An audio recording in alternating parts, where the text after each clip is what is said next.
तेरे सामने आपणकर प्रिय धारावाहिक सीरियल सिंदूर खेल एपिसोड रे आपण माने देखा पाइबे जबरदस्त सीन। हाँ सांग मैंने आपण मैंने देखा पाइबे जे आज जितेबाला मल्लिका अंश आद्या को स्टोर रूम रे एकाठी देखी रागरे गर गर होई निजको अंश को आगरे भले हेबाकू जाई कहिबे अंश तमे एठी कोन करूछ आउ तापरे मल्लिका चक्रांत करी अंश को डाकी नहीं आसीबे।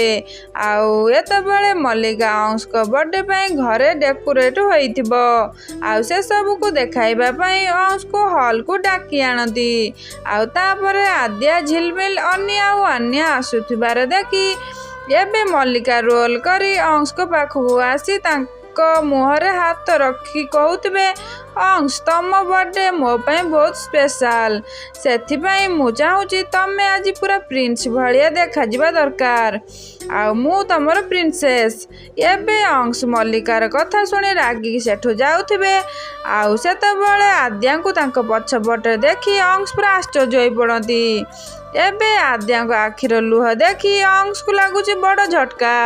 ते फ्रेंड्स आपण मानकू कौन लगुच आज कौन अंश बर्थडे रे सारा दुनिया को जन देबे कि आद्या तांको स्त्री बोली। जदि हाँ कमेंट रे एस बोली लिखंतु। आज वीडियो भल लगे लाइक शेयर सब्सक्राइब करंतु।